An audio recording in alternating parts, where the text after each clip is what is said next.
Mada tunajadili, Yesu katumwa kwa watu gani? Waislamu tunaamini Yesu katumwa kwa wana wa Israeli. Ndiyo maana muhadhiri wetu Ustadhi Kabunda akaanza na Qur'ani 3:45. Muhadhiri alipokuja bwana Danieli kutoka kwa upande wa Wakristo, katika maudhui yake alipokuwa akifikisha kuthibitisha kwao kwamba Yesu katumwa kwa watu wote, alitoa Yohana 10:16. Ni mada ya msingi, akisema na kondoo wengine ninao ambao si wa zizi hili, hao nao imenipasa kuwaleta ili waweze kuisikia sauti ya mchungaji. Kuweko na kundi moja na mchungaji mmoja. Waislamu, ili tuone ipo sababu na haja ya kukiri kuwa Yesu katumwa kwa watu wote na hakutumwa kwa Waisraeli peke yao, kwa kuwa muhadhiri wao katumia aya hii na wao wamejitapa kuwa wataalamu wa hoja za Biblia. Watufahamishe katika aya hii kuna mambo matano. Nini maana ya zizi? Nini maana ya kundi? Nini maana ya mchungaji? Nini maana ya sauti? Nini maana ya kondoo? Ili hoja zetu za kuthibitisha Yesu kwa Israeli zikome kutoka kwenye aya hii. Naomba jibu.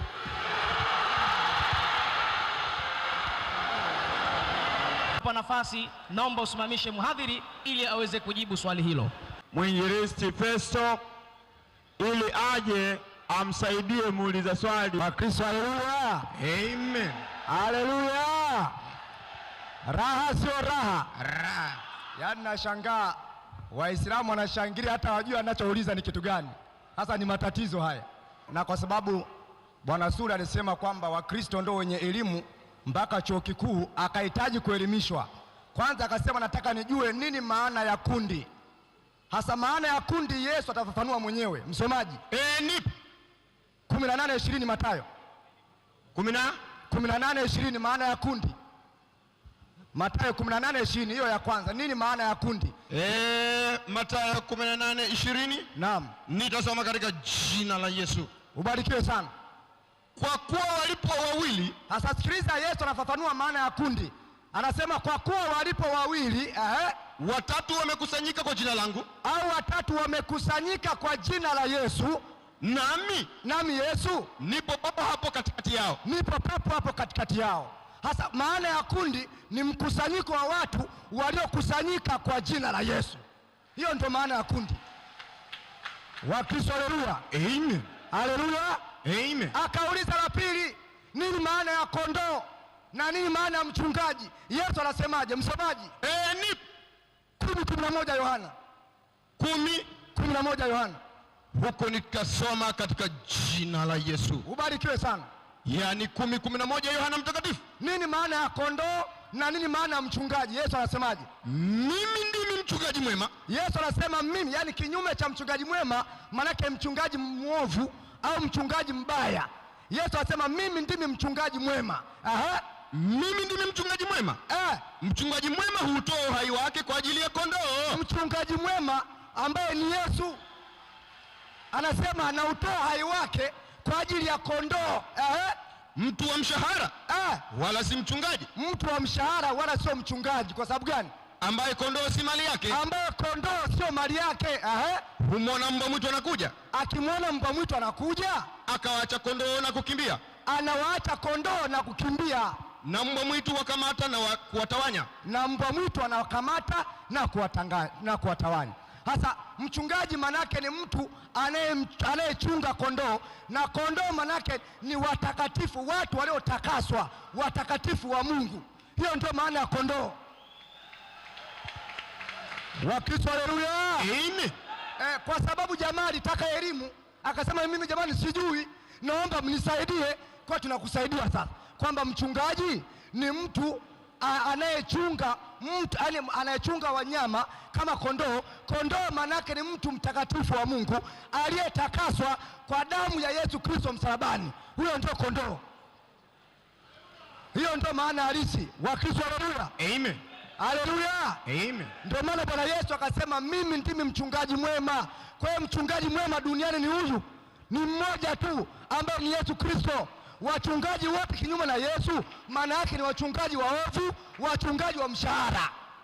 Kinyume na Yesu kwa sababu Yesu ndio mchungaji mwema peke yake. Anawachunga nani? Wakristo. Wakristo wanapatikana wapi, msomaji? Nipi? Marko 9:41. Marko 9:41. 9:41. Naam. Huko nitasoma katika jina la Yesu. Ubarikiwe sana. Yaani Mungu mkuu na mwokozi wetu. Yesu ni mchungaji mwema.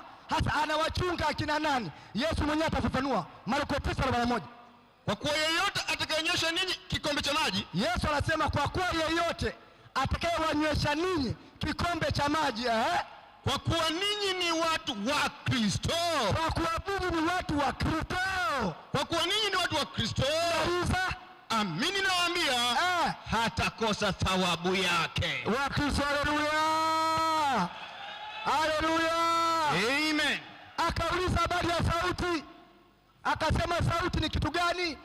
Sauti nani anayetoa? Habari ya sauti iko wapi, msomaji? Nipi? Yohana 5:25. Yohana 5:25.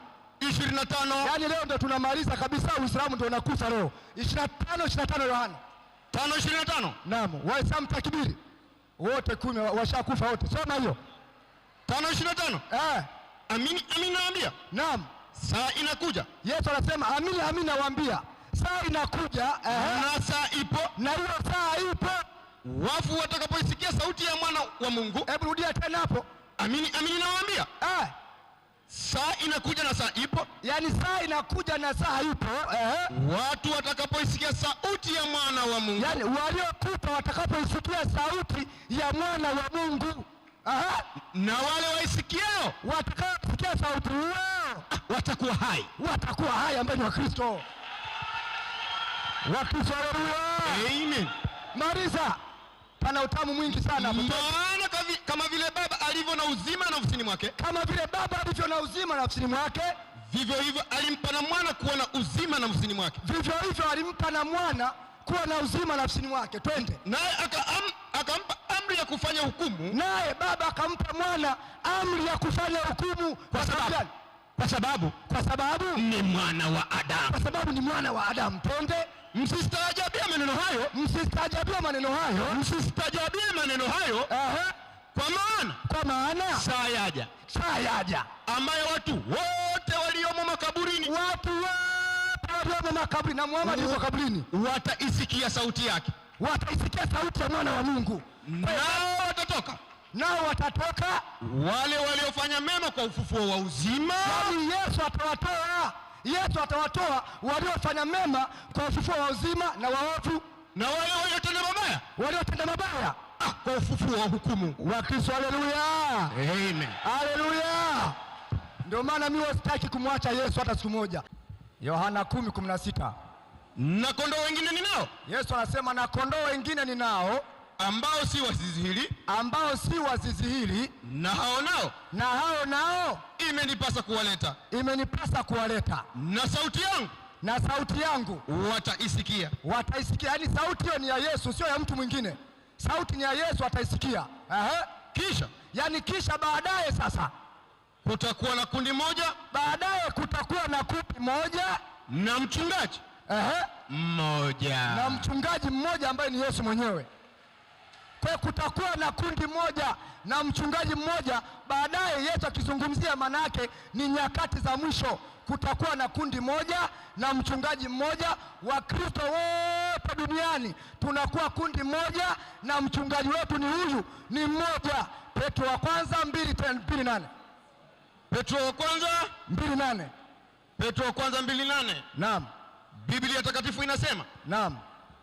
Tena jiwe la kujikwaza mguu.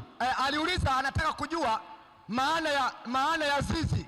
Zizi ni kitu gani? Petro wa kwanza 2:8 anasemaje? Petro wa kwanza 2:8. Naam.